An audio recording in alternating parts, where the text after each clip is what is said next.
Tudo bem, pessoal? Então, mais uma aula prática, né? Sejam bem-vindos à mesma, né?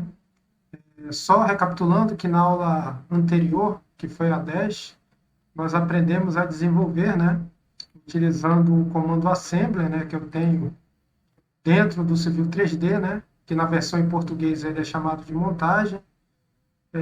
Através desse comando a gente aprendeu a criar, né, uma seção transversal para uma determinada rodovia, né? Isso inclui construir, né, utilizando aquela metodologia Lego, né, que é a partir de elementos pré-existentes, construir a seção total da minha rodovia. Essa seção ela vai ser utilizada, né, por programa, né, literalmente representar a minha via dentro da minha superfície, né, que é a minha topografia, e considerando, é claro, o meu alinhamento horizontal e, principalmente, também o nosso alinhamento vertical. Eu, além de fazer essa primeira que nós mostramos na aula anterior, eu gostei, né, e construí uma outra, onde a principal diferença está em desprezar a New Jersey, né, no meio da mesma. No primeiro modelo que a gente desenvolveu, eu considerei a New Jersey, e aqui nesse segundo, eu não considerei, tá? E eu chamei essa seção transversal de 2. E a outra diferença é que eu acabei adotando aqui, pessoal, que a gente chama de buffer, ó. O que é esse buffer? Que tem a ver com grama, tá? Se eu for aqui em propriedade, ó, além de eu ter uma calçada de 1,80 m, eu considerei um buffer inicial de 60 centímetros, logo aqui no início da calçada, e outro também de 60 centímetros, né, 0,6 metros no final da mesma. O que é esse buffer aí, ó? Eu vou até aproveitar aqui uma imagem que eu retirei aqui da internet, né? O buffer é exatamente isso aqui, ó.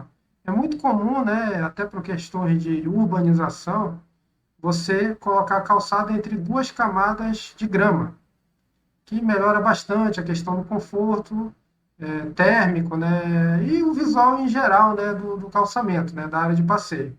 Então, quando eu coloquei buffer, eu estou dizendo que antes da minha calçada eu vou ter uma camada de 60 centímetros de grama e depois dela, novamente 60 centímetros, tá? É isso daqui que é o nosso conhecido buffer. Então, vamos voltar aqui, que seriam essas linhas aqui, ó. Então, isso eu coloquei aqui com relação à diferença, né? Eu chamei de seção 2 com relação ao que nós desenvolvemos no vídeo anterior. E também, né, pessoal, considerando que a nossa região ela tem os morros, né? E em função do meu traçado, eu vou ter a necessidade de melhorar os taludes. E por isso eu criei uma terceira seção, que eu chamei de seção 3. Nessa seção, eu mantive o meu New Jersey, e fiz uso também daquelas ferramentas que a gente já conhece, né, de montagem, que são aqui, né, em paletas. É muito interessante que vocês percam tempo aqui, tá? No primeiro vídeo eu só trabalhei com as funções básicas, mas existem várias funções aqui, ó, além das básicas relacionadas à pista, a acostamento, né, canteiro, bueiros, meios fios, taludes. Isso daqui é bem interessante, tá? Questões genéricas, né, e condicionantes, que eu acabei até utilizando aqui nessa sessão. O que eu fiz diferente aqui, né? Eu coloquei uma New Jersey já fazendo a representação também das camadas inferiores, que tem a ver com as seções do pavimento, certo? E eu incluí uma pista de rolamento um pouco maior, só que com declividade variável, não vai ser constante. É -2 e depois ela é acentuada para -2,5, justamente para facilitar o escoamento das águas pluviais, né? Aí coloquei novamente o meu fio sarjeta, calçada considerando o buffer antes e depois da mesma, né? E aqui, que foi a principal modificação, eu incluí aquelas questões condicionais, considerando se eu posso ter corte ou aterro, né? E também considerei a possibilidade, em função da minha topografia, de você ter que colocar banquetas. E aí você pode me perguntar, o que é banqueta, que ele está chamando aqui de bancada? Quando você tem taludes grandes, pessoal, é muito natural que você crie uma berma bem pequena, que você até aproveita mesmo para fazer a questão da coleta das águas pluviais. E isso daqui a gente conhece também com o nome de banqueta, que é um sinônimo de berma, tá? E à medida que eu tenho um talude relativamente íngreme, ou alto, no bom sentido, né, você poderia fazer isso de forma gradativa. E é isso que eu estou pedindo aqui, ó, que ele faça, né, na minha seção transversal. Tá? Se eu clicar aqui em propriedades, Vocês verão todas as características que eu coloquei, como a altura máxima do meu talude, a inclinação dele, 1,5 para 1, né? A altura máxima quando for aterro, as inclinações das valas, que são essas daqui de drenagem, e alguns outros condicionantes aqui que vocês podem editar. Eu não vou perder muito tempo explicando isso aqui, porque apesar de ser interessante, a gente pode tratar de uma forma específica mais para frente, né? Já que eu preciso montar o meu corredor. Eu fiz isso aqui para ambos os lados, mas para não deixar vocês no vácuo, né, sem entender direito, eu vou até deixar um vídeo na descrição do meu, né, de um passo a passo que você pode ter para entender como você cria esse esquema de banqueta, de bermas, que, volto a falar, são interessantes quando você tem taludes íngremes, principalmente com relação à estabilidade e drenagem do meio. Tá? Então, vou deixar um vídeo aí que vocês podem acessar para entender melhor essa metodologia. E essa sessão aqui eu vou acabar utilizando ela porque eu vi que a gente vai passar por áreas acidentadas e nessas áreas a gente vai ter taludes. Então ela seria bem mais apropriada do que essa daqui. Perfeito? Claro que eu tenho que avaliar alguns parâmetros, alguns elementos que têm a ver com a própria geotecnia, né, com a estabilidade de talude, mas no que tange a rodovia, a gente pode trabalhar com essa seção e considerar essa daqui mais completa. Ok? Então vamos ao que interessa, pessoal. Vou fechar aqui as janelas que eu abri. O que interessa agora é que a gente precisa, já que temos as nossas seções, né? Seção 1 e seção 2, eu acho que é 2 essa, vou ver o nome. A gente precisa agora sim criar, né, um vínculo dessas seções com relação ao nosso alinhamento, né? Tanto horizontal como os alinhamentos verticais. E como é que eu faço isso, pessoal? Você volta aqui na aba Início, você vem aqui em Corredor, ó. A gente fez montagem e agora a gente vai precisar criar um corredor. Primeiramente, a gente vai criar um corredor de forma genérica e depois a gente vai incorporar esse corredor para uma superfície, ou seja, a gente vai gerar volume. Primeiramente, a gente define um corredor analisando fatores geométricos que vão estar relacionados com quantas vezes essa seção vai se repetir ao longo da minha rodovia, né, ao longo do meu alinhamento. E, claro, depois a gente consegue vincular esse corredor a uma superfície. Mas no primeiro vídeo a gente vai primeiro criar o mesmo. Então, eu vou aqui em corredor e vou aqui, ó, corredor, tá? Vocês podem clicar. Quando você clica, ele abre uma janela, que é aquela janela natural de setup. Primeiramente, eu vou colocar o nome, então vou chamar de... posso falar de corredor, simplesmente corredor, tá? Coloquei até errado aqui. Vou colocar corredor 1, tá? Perfeito? Posso colocar uma descrição aqui.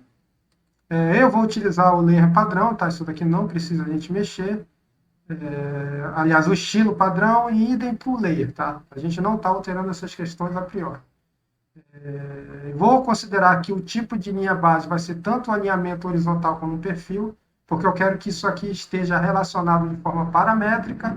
Se eu mexer no perfil, ele vai mexer também no meu corredor. Idem para o alinhamento, que vai mexer também na minha questão de superfície. Eu vou fazer, primeiramente, que esse corredor 1 esteja associado ao eixo 1, ó. Lembrando que eu tenho 3 possibilidades de alinhamento horizontal, eu vou considerar a priori apenas o eixo 1, que é aquele alinhamento mais curto. Claro que eu vou considerar o grade 1, né, que eu pré-estabeleci, que está relacionado com esse alinhamento. E a montagem, pessoal, eu vou considerar a minha seção 3, tá? A seção típica é aquela que a gente fez no vídeo passado, a seção 2 é aquela que eu tirei a New Jersey e a 3 é aquela que tem as questões das banquetas. Então, eu vou considerar a seção 3, certo? A superfície que eu vou utilizar é a superfície que eu tenho no meu... que a gente desenvolveu no curso, que é o TN, o terreno natural, certo? E eu posso deixar isso aqui habilitado, que é definir linha base e parâmetros da região, tá? Vou deixar habilitado aqui e, basicamente, agora eu preciso dar um OK. Certo, pessoal? Só cuidado de escolher o eixo, o grade correto, tá bom? Então, dou OK. Ele já vai criar, vai ter algumas coisas que ele vai pedir para me verificar. Provavelmente eu fiz algum tipo de atualização e não fiz o rebuild dela, que seria a reconstrução, mas a gente pode fazer isso daqui ao longo da configuração e verificação do alinhamento, tá? Então, ó, já reconheceu aqui que é o grade 1, que é a minha seção 3, que esse corredor ele vai desde o início, literalmente, do meu alinhamento referente ao eixo 1, né, até o final do mesmo. Isso daqui é interessante, pessoal, porque se eu quisesse aplicar essa minha seção até um determinado estaqueamento, bastaria eu chegar e modificar aqui. Eu quero que essa primeira seção, que essa primeira seção 3, que eu estou utilizando no meu corredor, ela fosse apenas até a estaca 20, por exemplo. Aí eu poderia colocar aqui até a estaca 20 e poderia depois criar um novo estilo de seção ou utilizar um daqueles que eu já tenho feito para fazer o uso do estaqueamento 20 até um outro que eu queira que ele apareça, tá? Então, a priori, eu vou deixar que essa seção seja utilizada em todo o estaqueamento. Essa questão da frequência é importante, tá, pessoal? Eu vou até clicar aqui para mostrar para vocês o que é frequência. Essa seção transversal ela vai se repetir, né? O programa vai considerar essa repetição ao longo de uma determinada distância. Essa distância é dividida em distâncias retas, né, que são ao longo das tangentes, e também em relação às distâncias que eu tenho ao longo da curva, né? Ou seja, eu posso dividir a curva em incrementos. E também eu vou ter, isso daqui eu estou falando de curva horizontal, a mesma frequência aplicada também às questões das curvas verticais, tá?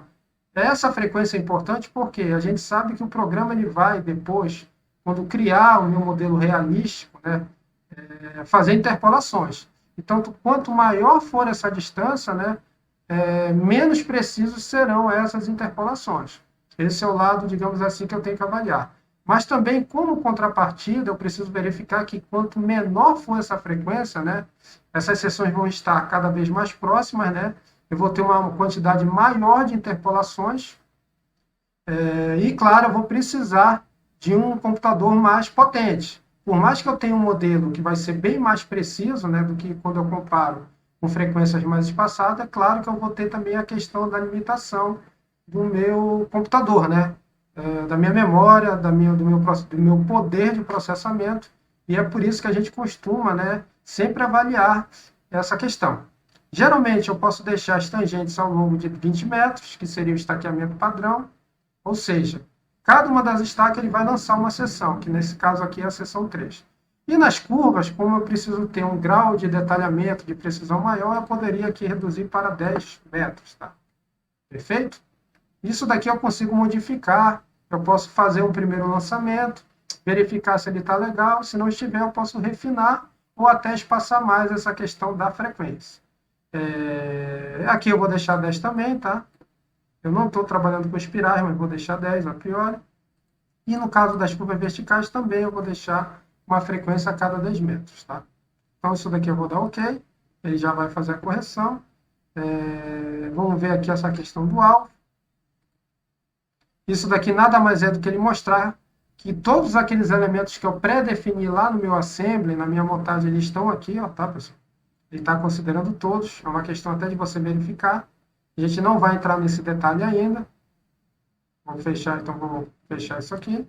E a questão das substituições, eu não tenho nada aparentemente setado, então por isso que não apareceu essa função, tá? Então, o que eu quero deixar claro aqui? Que isso daqui já é um resultado, né? Já é um corredor que eu estou pré-definido, onde eu já estou especificando a extensão do mesmo, né? A frequência que as seções vão se repetir ao longo dessa extensão pré-estabelecida. Então, é muito importante que você já faça esse setup e, claro, você vai avaliar se ele vai te proporcionar um resultado adequado ou não, e isso você pode alterar em função das edições. Ok, pessoal?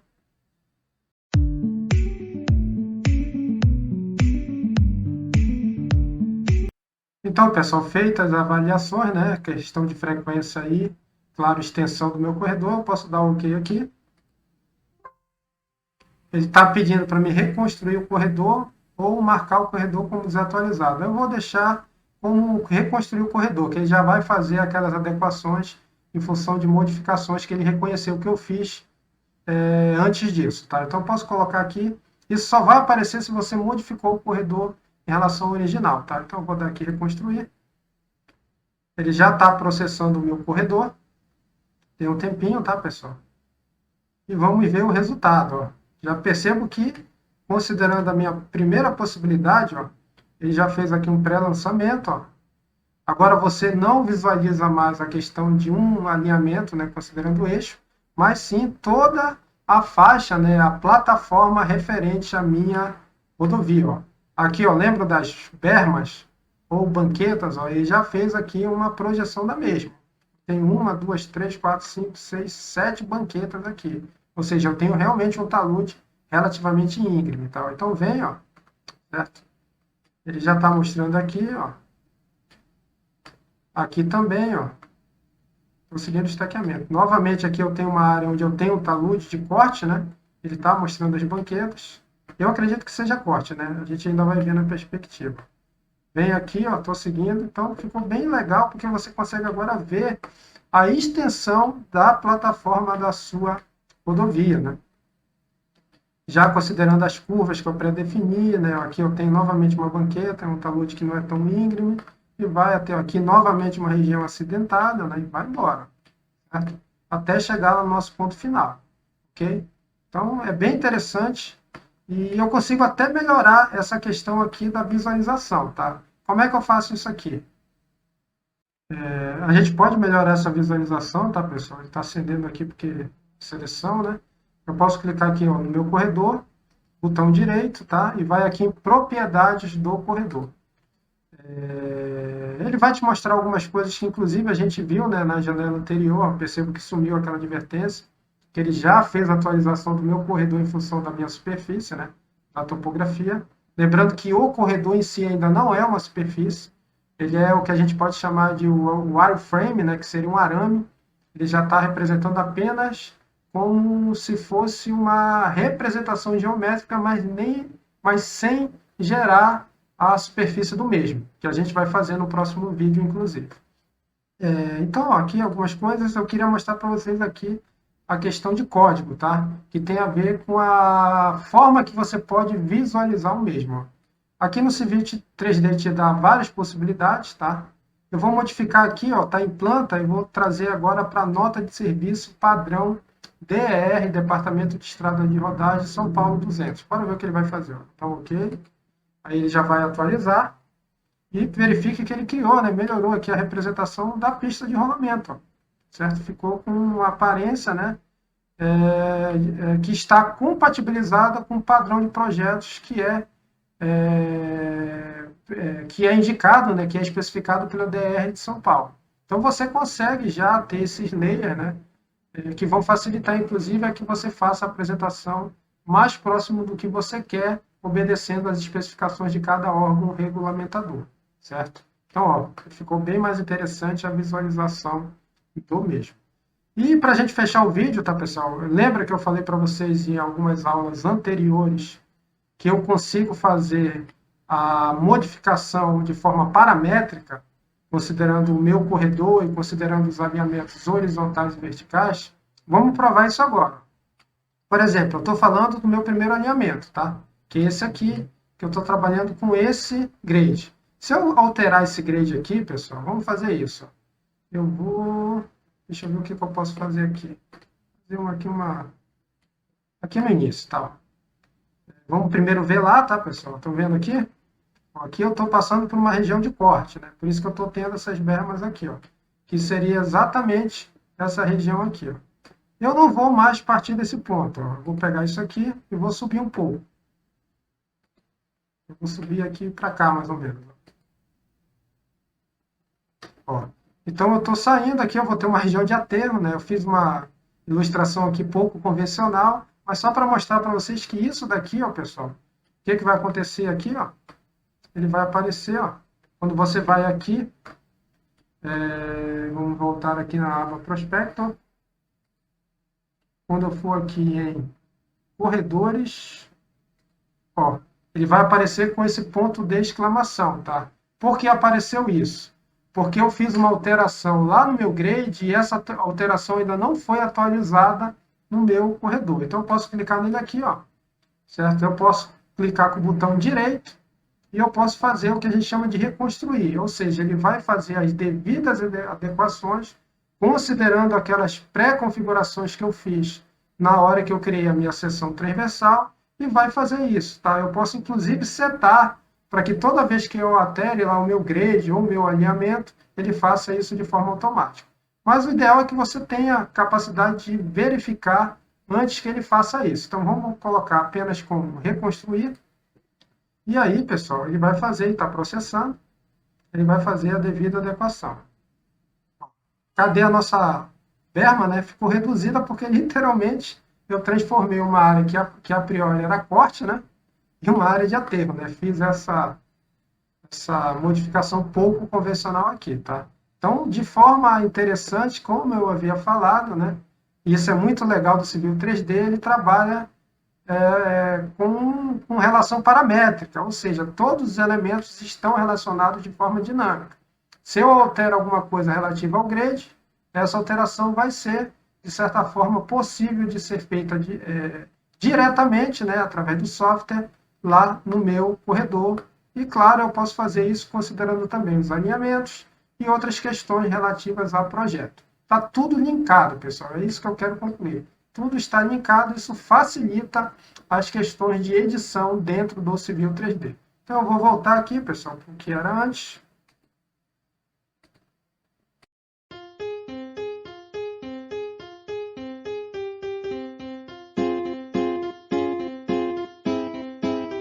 Então, pessoal, agora já sabemos como construir o corredor, né? Eu fiz o corredor apenas considerando o nosso primeiro eixo, né? Nosso primeiro traçado, que é aquele mais curto. Vocês podem até agora desenvolver os corredores considerando as seções transversais para os outros eixos, né? Para o eixo 2 e para o eixo 3, né? Podem fazer para também visualizar os efeitos que vocês teriam já fazendo a relação paramétrica entre altimetria e planimetria, né? Mas na aula que vem a gente vai dar prosseguimento, provavelmente é a penúltima aula, com relação a essa parte conceitual, né? Prática do Civil 3D aplicado a projetos rodoviários. E nessa aula a gente vai transformar esse nosso corredor em uma superfície. E aí a gente consegue, inclusive, né, fazer um passeio virtual pela mesma, né? Como se eu estivesse dentro de um veículo, né? E, claro, né, pudesse verificar as questões geométricas da mesma, tá? Então, terminamos por aqui e na aula que vem, nossa penúltima aula, a gente faz essa vinculação do corredor a uma superfície. Um abraço!